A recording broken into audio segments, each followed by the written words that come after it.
ভালোবাসে শুধুই তাকে, ভালোবাসায় ভালোবেসে বেঁধে যে রাখে।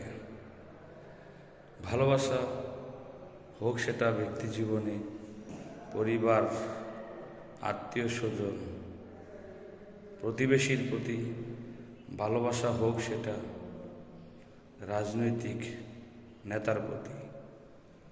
আপনি যেমন ভালোবাসা দিবেন তেমন ভালোবাসাই ফেরত পাবেন।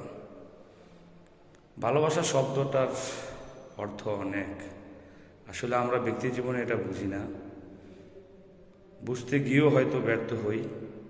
কিন্তু একটা বিষয়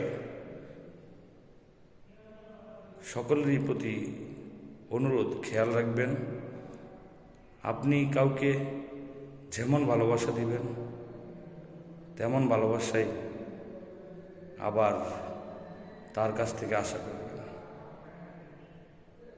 অতিরিক্ত ভালোবাসা আশা করে কেউ কখনো কষ্ট পাবেন না।